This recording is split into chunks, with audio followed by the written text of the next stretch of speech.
Mesdames, Messieurs, bonjour et bienvenue dans cette édition. Tout de suite, le sommaire.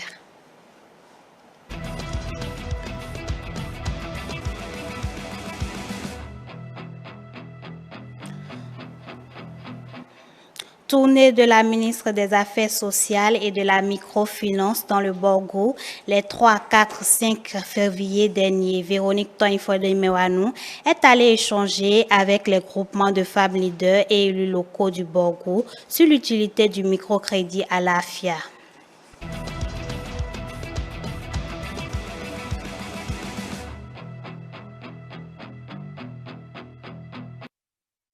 A lancé lundi une opération de recensement de ses agents. L'initiative vise à obtenir des informations fiables et actualisées. Les précisions sont à suivre.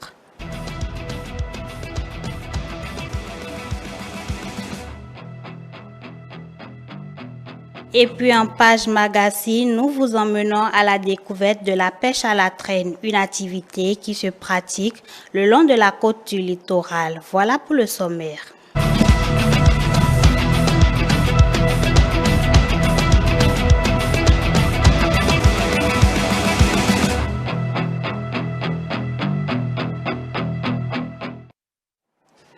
Bienvenue à toutes et à tous. On ouvre cette édition par cette production consacrée à la pêche maritime. C'est une activité qui se pratique le long de la côte du littoral et qui se fait avec plusieurs sortes de la communauté. Dans l'élément à suivre, Jeanne Dopéon et Melvina Chabi nous emmènent à la découverte de la pêche à la traîne. Le reportage est présenté par Mathieu Boucault.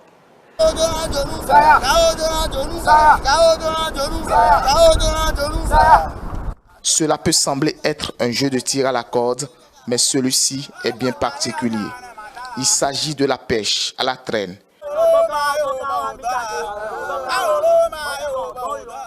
Il se joue entre ces jeunes habitants de Fidjirosé et le filet de poissons déposé en mer.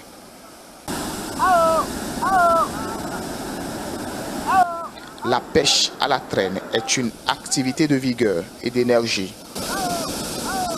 Et pour que la moisson soit bonne, il faut se lever tôt. Alfred est l'un des adolescents qui assiste ses aînés dans les tâches quotidiennes. La pêche requiert, à l'en croire, un certain nombre de préalables. C'est aux environs de 5 heures du matin qu'on se met sur pied. Tout le plan pour une bonne moisson est établi au domicile du propriétaire des filets. Après regroupement et orientation donnée à chaque acteur impliqué, certains vont pour lancer les filets en mer.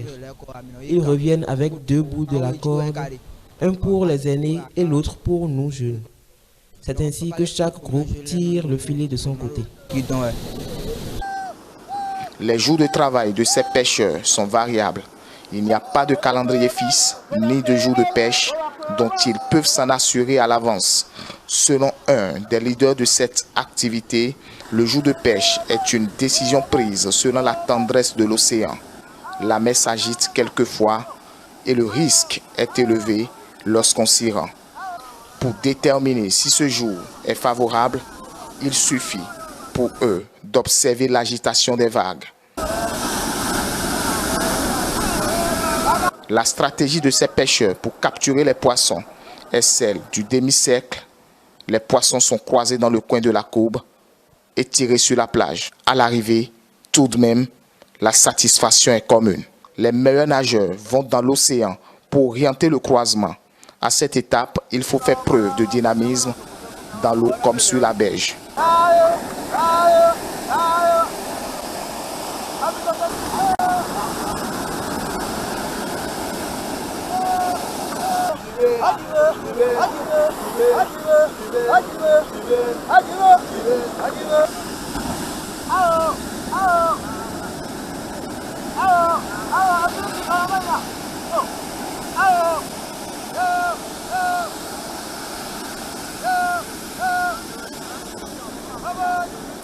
Les poissons sont enfin là, en masse.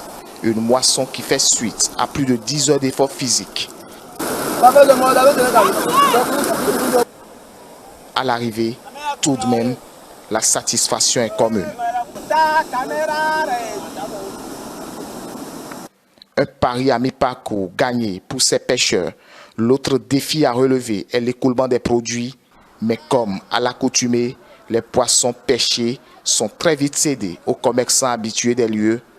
Après des minutes de négociation entre commerçants et pêcheurs, un accord efficient est conclu. Ces habitués de la pêche peuvent partager de façon équitable le bénéfice. Ça dépend du prix de vente des poissons. Ensuite, on soustrait les dépenses effectuées. Le reste nous revient de 3. On peut se partager 1500 voire 3000 francs chaque. Après des heures d'effort, la journée semble être concluante pour chaque bras valide. Outre le bénéfice journalier, chacun repartira avec une petite quantité de poissons en famille. La part cédée aux revendeuses suivra diverses transformations avant d'être consommée.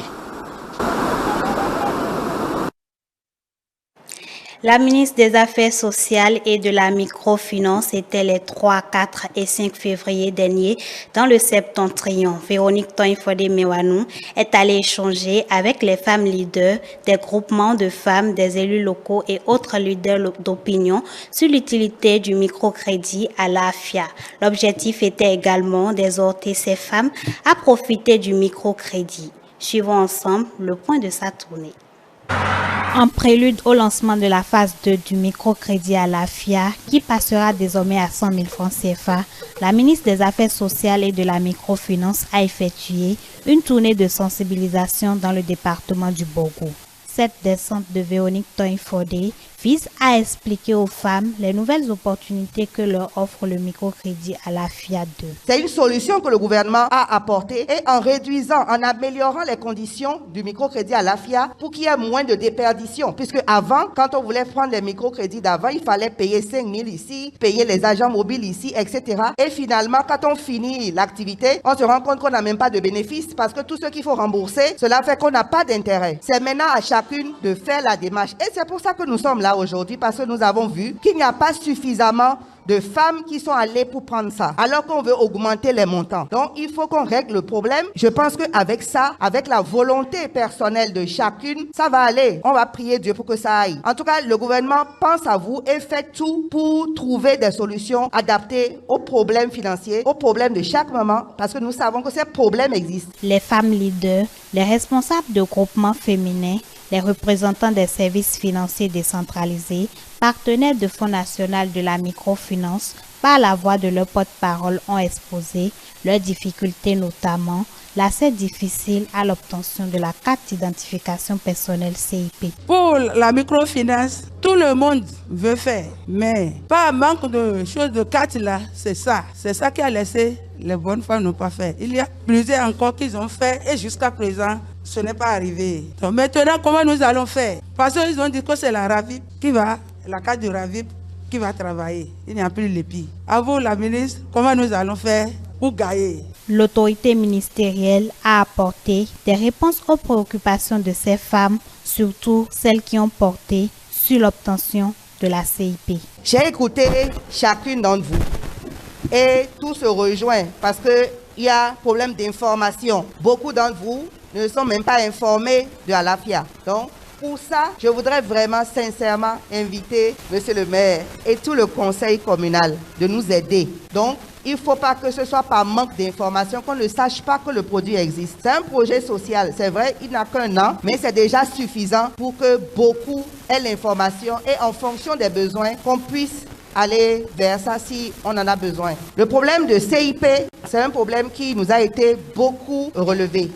Cela dépend d'une structure étatique que nous allons toucher dès qu'on retourne à Cotonou. La cherté de la vie, ce n'est pas faux, mais il faut savoir que nous venons de passer 2 années de Covid. Les difficultés inhérentes sur le plan financier, inhérentes à la pandémie, sont inestimables. Le Bénin aussi en fait partie. Ça, on n'y peut rien. On est obligé de sortir ce que nous appelons la résilience. Cette tournée d'échange a motivé les cyberrencontrés et de nouveaux engagements ont été pris pour une forte adhésion des populations.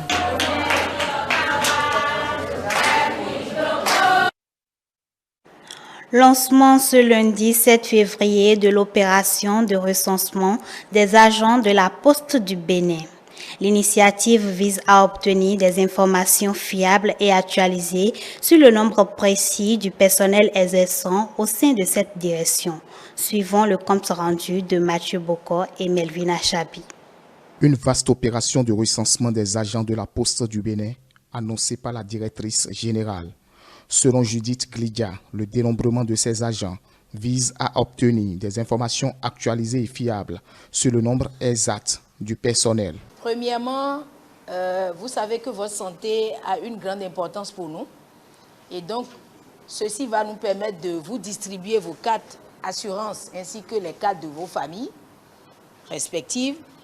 Vous allez percevoir les salaires et cela va nous permettre d'être sûr que vous êtes présent au poste de responsabilité.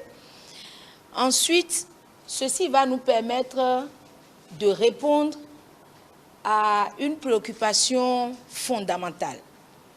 Le fait d'être conforme dans tout ce que nous faisons à la Poste à la vision du chef de l'État qui veut faire de la Poste une poste au standing international, une poste hautement modernisée. Et ceci sous le leadership du ministre d'État chargé de l'économie et des finances, M. Romia Douadaï, qui a beaucoup d'exigences pour ce qui concerne cela. En procédant au lancement de cette opération, elle n'a pas aussi manqué d'expliquer que ces informations sont utiles pour la planification et le pilotage des politiques publiques et pour le secteur privé. Donc, en termes d'engagement et d'application au travail, nous allons profiter pour vous remobiliser parce que il y a eu des enquêtes qui ont été réalisées et ceci nous amène quand même à vous faire les projections des résultats de ces enquêtes-là pour que nous puissions faire des analyses ensemble et nous recadrer afin d'être en phase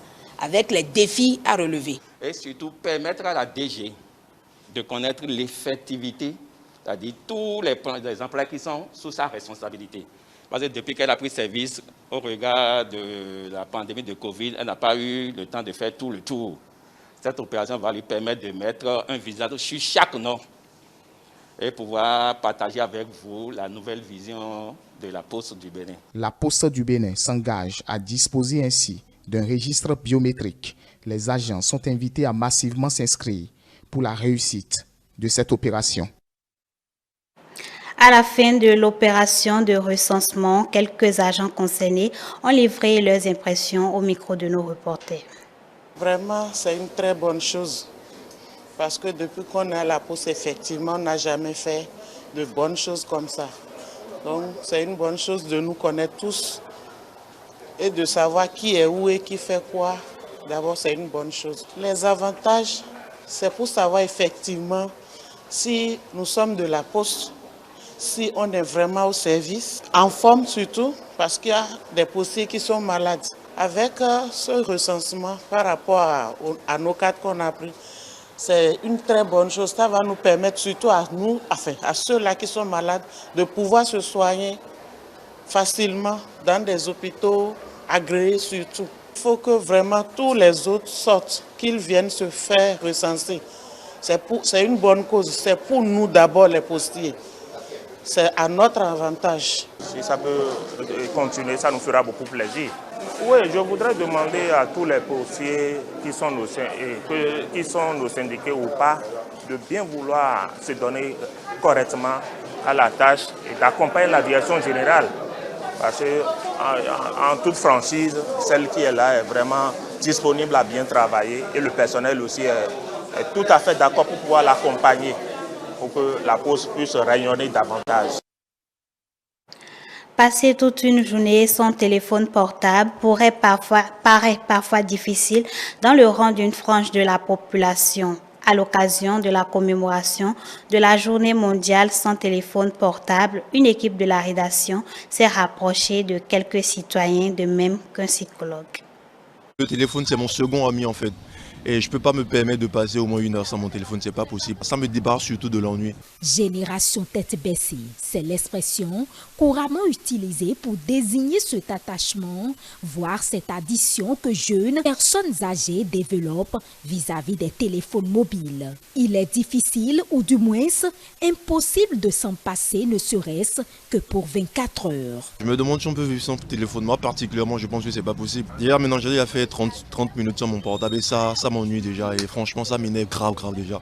Moi, honnêtement, si je ne fais rien de la journée, je ne peux pas me séparer de mon téléphone. Parce que ça me permet quand même d'être en contact avec mes amis, d'être au courant des informations, de tout ce qui se passe. La première chose dans l'utilisation du téléphone, c'est plutôt la détente. Le téléphone nous aide aujourd'hui avec les réseaux sociaux et les applications à plus nous détendre. Mais il y a quand même cette catégorie de personnes-là qui gèrent tout ce qui concerne leur activité sur leur téléphone portable. Pour par exemple les personnes qui font de la vente en ligne, ça leur rapporte quand même parce qu'ils investissent, ils font leur business sur leur téléphone portable et donc ils ont un retour sur investissement, donc ils y gagnent quelque chose quand même, si ce n'est pas pour se détendre. Pour Fata Oudjiman, psychologue des adultes, les téléphones intelligents sont désormais de puissants instruments, ceci en raison de la digitalisation des différents services, des réseaux sociaux qui facilitent de plus en plus les échanges commerciaux et bien d'autres. Je prends l'exemple des élèves. Avec le téléphone portable, lorsqu'il est connecté, l'élève apprenant aujourd'hui peut mobiliser son savoir pour construire lui-même son apprentissage. Une bonne dame de marché d'Antokpa, avec le phénomène de WhatsApp par exemple, la femme de d'Antokpa est en réseau avec les femmes de Dubaï, ou les femmes de Lagos, ou les femmes de Chine. La femme de D'Antokpa peut recevoir des commandes virtuelles aujourd'hui. Du coup, nous sommes en train d'aller dans une digitalisation même des marchés. Outil indispensable de nos jours, l'on se doit de veiller à l'usage qu'on en fait. Ceci au risque de verser dans une dépendance. Lorsque vous dormez avec votre téléphone portable, l'édition des ondes électromagnétiques peut vous exposer à de graves maladies cancérogènes. Sur le plan mental, vous avez ce qu'on appelle les troubles de sommeil, des difficultés d'endormissement. Vous êtes isolé par le fait tout le temps d'être en phase de l'actualité. Vous vous isolez du reste de la société physique, la société réelle. Vous êtes dans la société virtuelle. Pour une utilisation judicieuse et bénéfique des téléphones mobiles et l'andragologue recommande. À défaut d'éteindre votre téléphone, vous pouvez déjà les garer au salon. Ne jamais rentrer dans votre chambre avec votre téléphone. Il faut définir le temps d'utilisation du téléphone. Vous autodisciplinez de sorte à ce que vous commencez par vous départir de 1 heure. Vous pouvez aller à 2 heures, vous pouvez aller à 3 heures, de sorte à ce que lorsque vous prenez votre téléphone, vous avez le temps de lire rapidement des messages utiles. Il faut mettre sous autorité parentale, sous contrôle parental, l'utilisation des téléphones portables. Ça signifie que quoi? Déjà, ne jamais acheter de téléphone portable à l'enfant qui n'a pas encore atteint l'âge adulte. Il faut dialoguer avec l'enfant et lui montrer beaucoup plus l'effet néfaste du téléphone portable que ses bienfaits. C'est une manière de responsabiliser l'enfant. Lorsque votre enfant remarque que vous utilisez moins le téléphone portable vous-même, il peut toutefois se référer à votre exemple et peut le faire. Au regard des multiples effets néfastes que présentent ces outils de communication, il y a lieu de s'inquiéter pour les enfants et donc de suivre de près l'usage qu'ils font des smartphones et autres accessoires. Cela y va de leur bien-être et de leur réussite scolaire. C'est sur cet élément réalisé par Stélia Padonou et Edouard Kakpo que prend fin cette édition. Merci à toutes et à tous de l'avoir suivi. Retrouvez-nous sur l'ensemble de nos plateformes digitales, notre site internet le www.etelebenin.com, notre page Facebook eTélé en direct, notre compte Twitter eTélé Live, notre chaîne YouTube eTélé Bénin et en direct via notre application iOS et Android eTélé Bénin.